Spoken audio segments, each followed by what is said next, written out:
So sometimes we flip the service, and we're going to do that in this moment.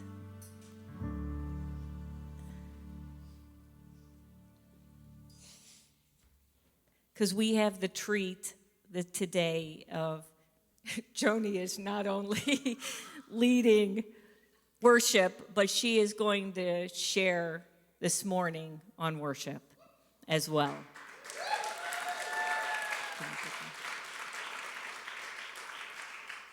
And I'm just going to, whatever I share, I'm going to weep. So I have known Joni for 27 years. And come on out, my friend. And, there's nothing personally that I dislike more than inauthenticity. And Joni is one of the most authentic people that I have ever known in my life.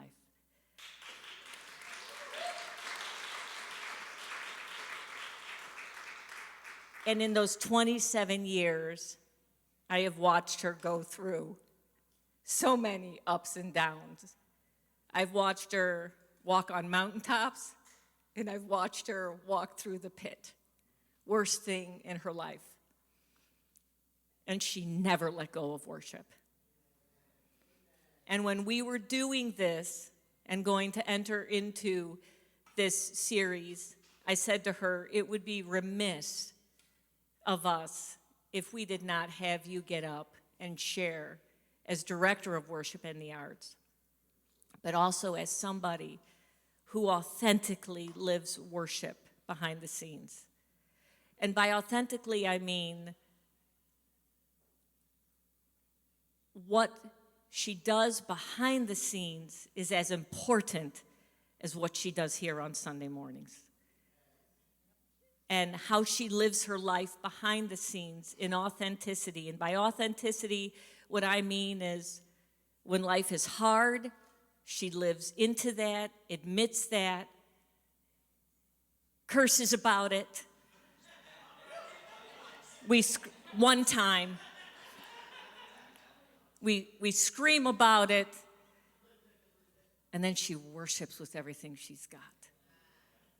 And so I just said to her, please share. And then 3 weeks ago, she came to me, walked into my office early morning and was like, I cannot do this. I cannot do this. And I was like, whatever. Yes, you can. So here she is to share about worship. So give her a hand.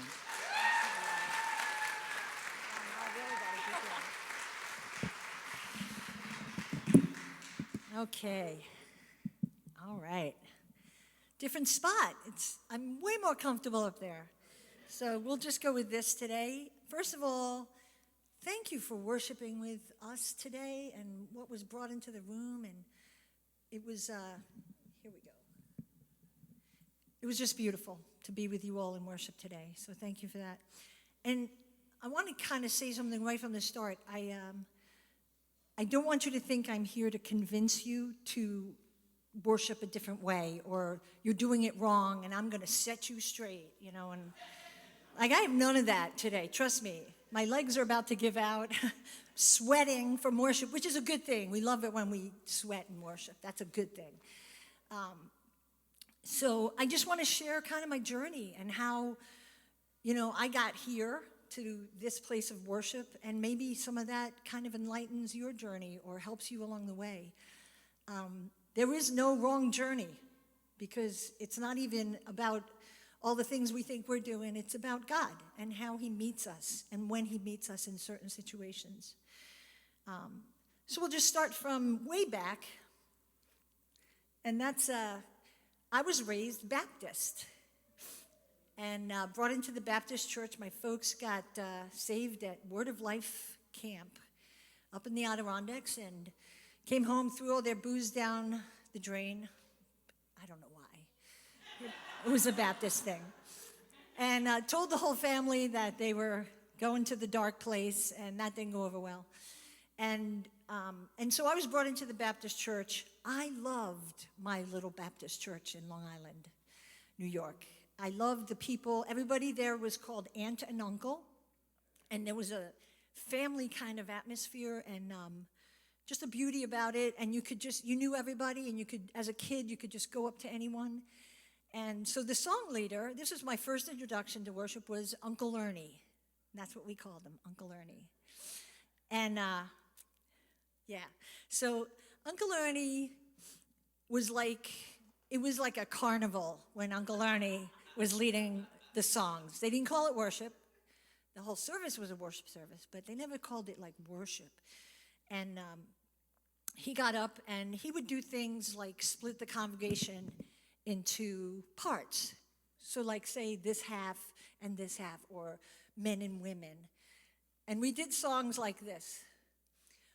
Wonderful, the matchless grace of Jesus, deeper than the mighty rolling sea, the rolling sea.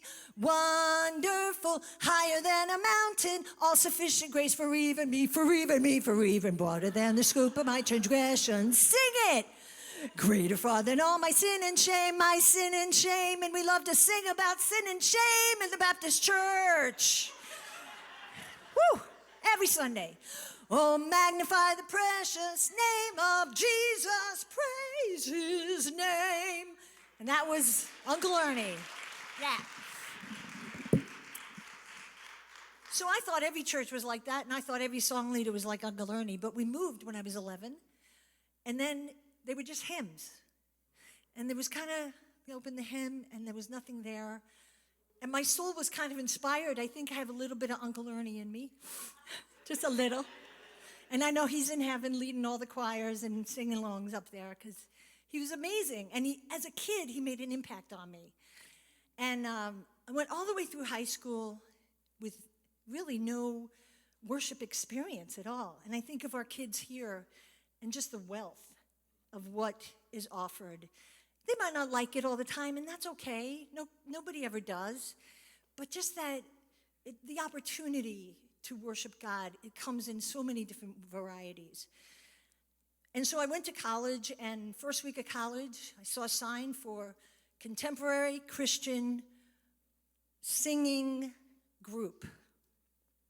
This was a brand new thing. It had never been done before. Contemporary Christian music was out. And there were songs that were coming out like from Andre Crouch, like that we started singing. So songs like Jesus is the answer for the world today. Above him there's no other, right? Jesus is the way. Yeah, all that kind of groovy stuff. And our name was Horizon, the New Horizon group. The funded group by the college was called Sunrise, and we were New Horizon. And we were sort of the renegade singing group on campus with 5-year music students leading, and, didn't quite, some of them were 6-year music students. You understand. They were just there too long. But they started this group, and I loved it, and I loved them, and I was in that group, and I traveled all over the East Coast with them, and it was my first group that I had been into. Moving on, my senior year, my brother and I started a group, and it was a band. It was a Christian contemporary band, and we started traveling, and when I got out of college, just traveled for a couple years, full time. Like, that's all we did, was book concerts and go do them. Still, I can't say that I was engaged in worship. I would say we were singing songs about Jesus, and that was awesome, and people loved it and were brought into it in a certain way. But it wasn't songs like that we hear today, and songs like Belovedness. He says you're mine. He smiled when he made you. And then it goes into, I find you beautiful in every way. My love for you is fierce and unending. I'll come to find you, whatever it takes, my beloved. There weren't songs like that around. There were, but Keith Green had entered the hemisphere Thank You, Jesus, for Keith Green. And we sang one of his songs today. That song has to be like 30 years old or more. And Keith Green he started to create songs like Oh Lord, You're Beautiful that had a possibility of intimacy. It wasn't just songs about God or for God, like Onward Christian Soldiers, Viking worship that I kind of grew up with. It was more like those kind of beautiful, like brought you into something different. And so it was really fun at that time. It was really enlightening. So the First Love Band, we were on the road down in Florida in the middle of winter, of course, and we ran into these two guys. They had overbooked us at this little on-the-way cafe, and they came walking in, and they had a band too, and we met them, and their name was Christian Stevens. And our band and Christian Stevens had to share the night because they overbooked us. Big mistake. And, I had no interest in either of these. One guy was getting married, and the other guy, his name was Bob. And there was no magic. I don't want to give any, fairy tale here. There was no magic. I don't know. He was wearing corduroys. And they went like, vit, vit, vit, vit, vit, vit, vit, vit. I'm like, and work boots and a flannel shirt. I was just like, that's a weird thing to wear on stage. As I was very into my stage look at that point. And nothing happened. Sorry. But 4 months later, we met at Creation Festival. Our band's purpose to meet the day before and set up early. Went out to eat, went to a movie, and I saw him walking to at that point, we were in a Winnebago, First Love Band, Winnebago. Woo! Yeah, traveling the country in a Winnebago. Just what you want your 25-year-old to be doing. My mom probably just didn't like it. But I saw him walk up with his little Izod tennis shorts, little Izod shirt, little baseball hat. And I just went, who is that? And I was struck. I was enamored. And I worked the whole night. I kept working to find ways to sit next to him wherever we were sitting and wherever. And he didn't have a clue I was doing this. He was clueless. I'm just nudging people and getting.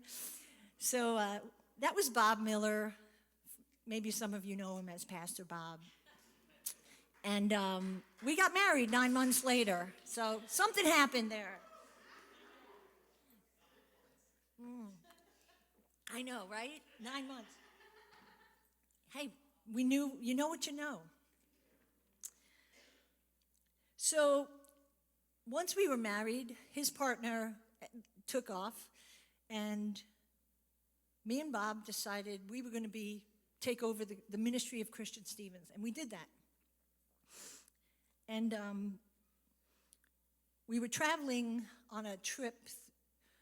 It was about 3 months, a 3-month trip across the United States, doing concerts and conferences, and we were just having a blast. And I can't also say that there was much engagement in worship even at that time. It was more songs about Jesus and bringing people to Jesus. It was an exciting time. And we come to this college in Santa Barbara. I don't remember the name of the college, but it had a spiritual emphasis week, and we were the band that was going to play for spiritual emphasis week. So we set up all our stuff, and we were there all week, and somewhere about midweek, the committee that had brought us in says, would you like to come over? We're doing a little worship thing over in this little chapel, one of those mini kind of chapel situations. And we're like, yeah, we'll come over. It was run by students. And we go over, and I walk in, and there's a prayer, and then this guy, I don't remember his name, but he sat down at the piano with his back to the congregation. There was about 8 of us there, the 10 of us, whatever. And he started playing this really old piano, and something happened in me. And I can feel it even now while I'm talking about it. And I don't know if it was about the song. I don't think it was, because I've played that song many times. But something broke open in me. And something was different. I'm like I couldn't wait to go up and talk to him. And so I ran up and I said, "What did you do?" You know, it was like, you gotta show me that. You gotta show me what you did. Because that was unbelievable. And so he played the song for me again, and I watched his piano fingers, and I'm like, okay, show me again. And it was so beautiful and so intimate, and literally my life changed in that moment. And you think, we have these big moments in our lives. That was it. Some junior, he has no idea the impact that he had on my life. And he came in and showed me this song. And I took that song and I played it over and over again.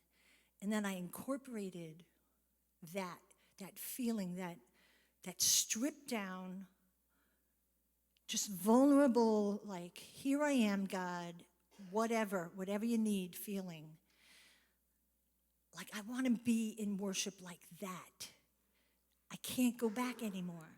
I can't turn around to whatever it was we were doing, which was great, and it was wonderful and beautiful, but it changed that day. And I want to play that song for you right now.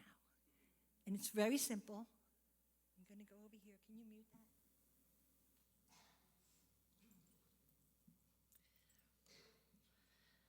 Okay, I'm back in my comfort zone now.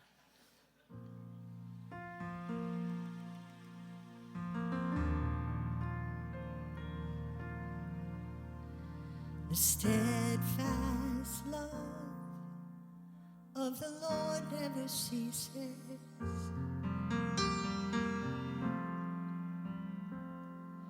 His mercy, sing along, never come to an end.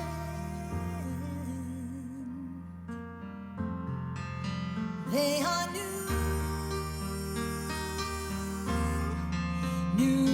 every morning.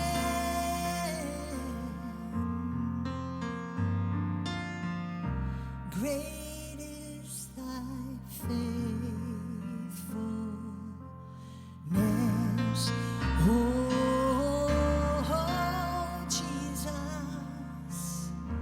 Great is thy faithfulness.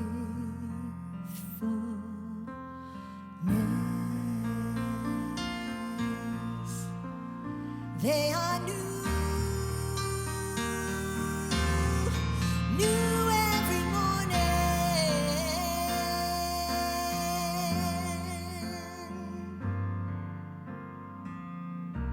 Great is thy faithfulness, oh Jesus. Great is thy faithfulness.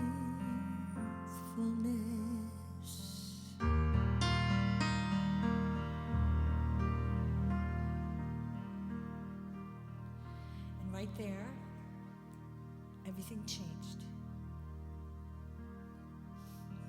And I found a new intimacy that I had never known before. It was such a gift. And I want you to know, it's not like I was praying for this. It's not like I knew something was missing, It was just there. God just went, phew. But I do know this. I know that I was open. I know that I was open. I was open to whatever God wanted in my life. And I wanted to hear from him, and I wanted to know what he was saying to me.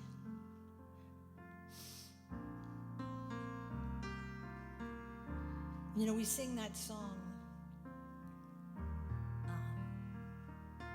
Let's see if I can find it. My heart for you to come and have your way. I am open. Woo. I am open. My heart is an open space for you to come and have your way. I am open. I am open.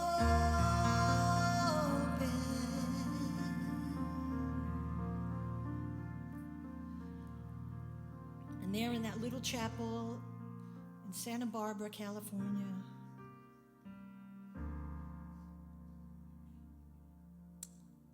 I had a Jesus revelation, all the revs. And you can have that.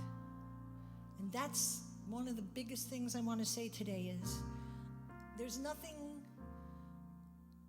supernatural that I did or said or tried to look for. It is available. God is available.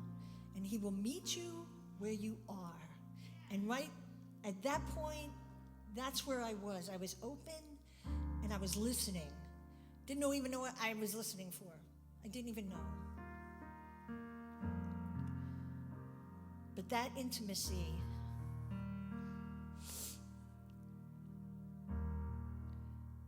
is where I went. And what I had after cultivating a reservoir of years of hanging out with Jesus in worship and prayer, I knew how to get there. You know, it was like the road was, I found it. It was so sweet. And that place is where I went and what saved me when Bob died.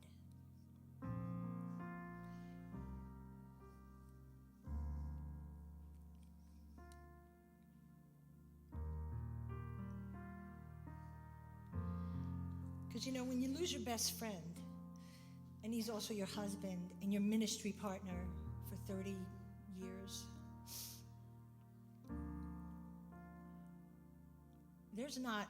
it just feels like a tsunami came in and you're holding on to a piece of driftwood. And I just called out to God, and I'm like, you got to meet me. And he was there. He was there in that moment. And he's been there for the last 9 years.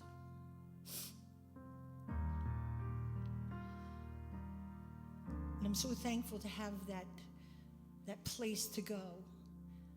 And that place that is real, that means more than the whole world. And the words that I sang up here, if I don't mean them, I don't sing them. Because some of them are hard. You know, there were times, it wasn't all, glass slippers and pink dresses. Because there were even songs that I couldn't sing. And I remember, I just realized I was backing myself up.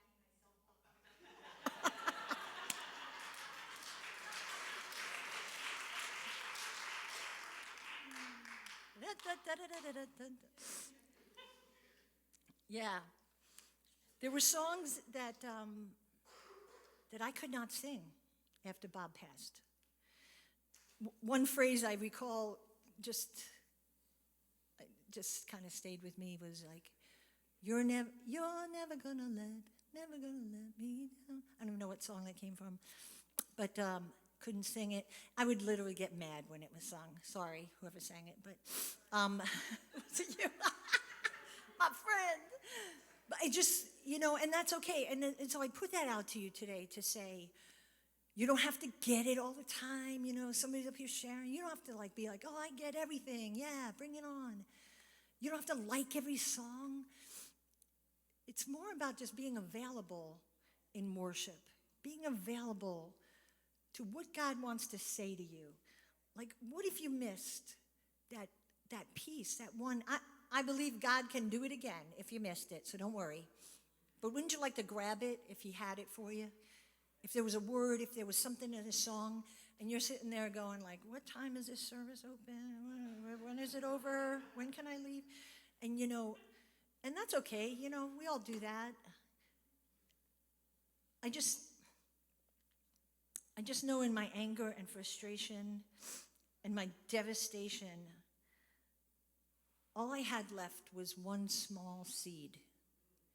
We think about what Jesus said with the mustard seed. The faith of a mustard seed, you can move mountains. I have one on my bracelet here somewhere. One of my bracelets has a mustard seed. And with that, and I remember saying that to God, like, I don't have anything. There's nothing left. I am empty. And I looked and I went, but I have this. Can you start with this? And I basically had to start all over. Because if you read through my journals, which I brought today, because there's two things I did want to, that were appropriate to share. But one of the things I know in there, and I probably said it a few times, was like, this was your best idea, God? Have you ever said that? It's okay if you have. Like, this is your great, like, forward motion. Like, this was it. Take this guy that was doing amazing work for you, loved his family, greatest partner, great friend. This was your great idea? It's okay to be mad at God. He can literally handle it. It's okay. I said things to God I would never say to a human being. Just because if I wasn't going to be real, and you said authentic, it's like God has to be real to me. So he's real when we're up there dancing and joy and blowing off the roof. And he's real when I'm at home and I hate my life because I'm alone and I don't have my guy anymore. I don't have my partner. My kids are out in Carlisle. And it's so wonderful when we get together, but, it's whenever it is. And there comes a point in life where, I remember thinking, I don't want to be with people, but I don't want to be alone. Like, I don't want to talk, but I don't want to be silent. like nothing was working. Nothing was working. And then I would go and sit and play and sing a simple song, and that worked. And I can't even say enough how much worship saved me. And not worship, it was Jesus. Jesus, was there and is there. And it's been so many hard days since, and so many tough things to go through. And I still don't like being alone, and I still don't like any of the things that happened. But I love to be in the presence of God. And there was a comfort being in his presence. There was a peace being in his presence. So it's like the whole tsunami, the world explodes. But then I would get up and start worship, even at practice. And God bless all the people that put up with my craziness. I love you all. I'm not going to look at any of you because you know who you are. But I'm sure I was a handful for those first couple years. I know I was with you, my friend. So, just to know, we can be in his presence, and there can be healing there. There can be comfort there. You can weep, you can yell. Whatever you're going through, he hears you. God hears you today. He hears you, and he goes before you on things you're not even thinking about or praying about. He's ahead of you. He's ahead of all your thoughts, all your dreams, all the situations that aren't working out, all the finances, all the jobs, all the schooling, all the relationships. He's already there. He's come up before you. And I think it's about trust and about, sometimes you got to forgive, going back, let go, Had to do that too. Lots of names in here. Won't show you that either. Will not show you that. So I found this really cool thing. This was in my journal this was 3 weeks after Bob passed. And I'm writing this to God. And I'm like, and now that the memorial service is over, what now, God? And he said, hold on to me and wait. And then downloaded this verse. See if you recognize these words. I did not know that I had written this in here till yesterday when I looked at this. Because of the Lord's great love, we are not consumed, for his compassion never fails. His love is new every morning. Great is your faithfulness. And I say to myself, the Lord is my portion, therefore I will wait for him. Lamentations 3. It's the same song that the kid out in California sang for me years and years and years and years ago. All of a sudden I'm looking, I'm like, I didn't even know. I didn't even know that I wrote that in there. And that's what, great is your faithfulness.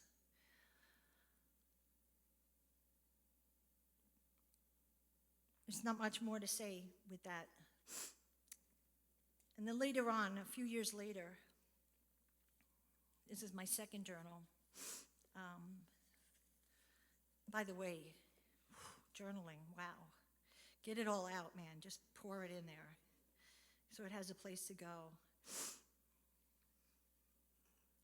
I'm pretty sure I'm in the waiting. This is 2.5, almost 3 years later. I'm pretty sure I'm in the waiting, not sure of what or who or where, but I'm here. There's so much I don't know, but this I do know. I want to stay in his presence as much as humanly possible. It is where I find peace. It is where I find hope. It is where there is life, not death. It is my future. It is my past, and it is where I belong. So, besides all the anger and the frustration and the craziness, that's where I keep landing. I look through my journals. I keep landing there. Even I'm like mad on one page. I'm like, God, and I'm like, but I love you, God. I just want to be with you. And Jesus, protect me and protect my family and hang out with me and be with me. And, I think we have a choice. I loved what Sophia brought into her worship message a few weeks back, that, what you look at, what you concentrate on, what you magnify is where all your focus is, and that becomes the most important thing. And trying to do that with worship through the most horrible time of my life was my salvation and brought me peace. And I just have like one or two things I want to share, and then I'll be done. I'm going to say it again. I know I said it before. Be vulnerable. Be open. Simple prayers are good. Or, hey, God, I don't even know what to pray, but I'm here. Just let God meet you where you are. And in worship, it could be, we've heard all the amazing sermons by all the amazing preachers here about all the different ways we can worship. And maybe for you it's in nature or with a spoken word or a poem or just looking, at artwork and the beauty of that and bring that in. But whatever it is, let God in. Let him in. Break down the wall. Start with small, tiny things. Yeah, you're going to be frustrated. Yeah, you're going to feel like he's let you down and you can't sing the song, you're never going to let me down. Yeah, that's going to happen because we're on earth. And, earth is broken and we need a Savior and we need Jesus. And I want to sing one song for you to close out, unless there's anything, are we, okay. Okay.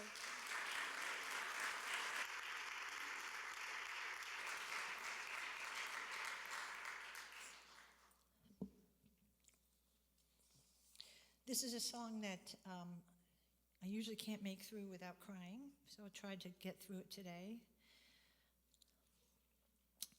And it's from a conference in Ireland years ago. And it just kind of sums up life.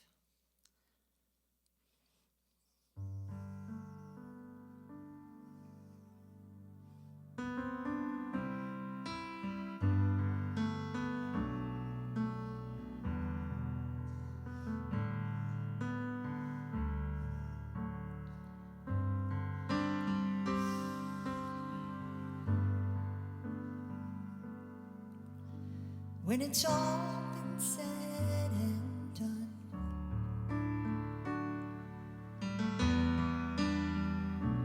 there is just one thing that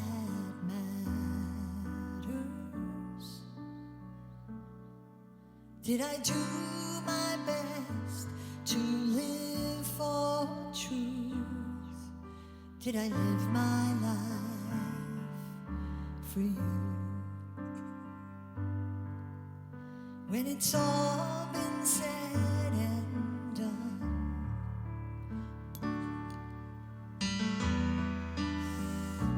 all my treasures will be nothing.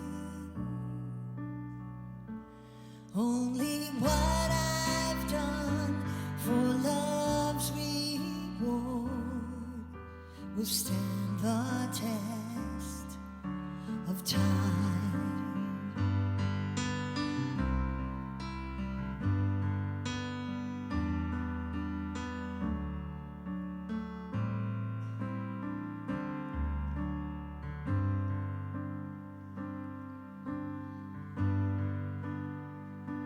And Lord, your mercy is so great.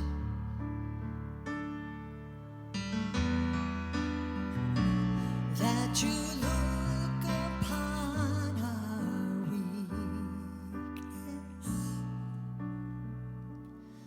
and find purest gold in miry clay, turning sinners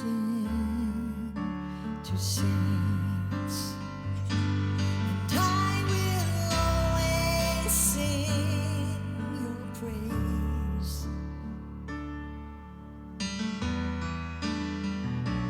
Here on earth and ever after, for you've shown me heaven's my true home. When it's all been said and done, you're my life when life is gone.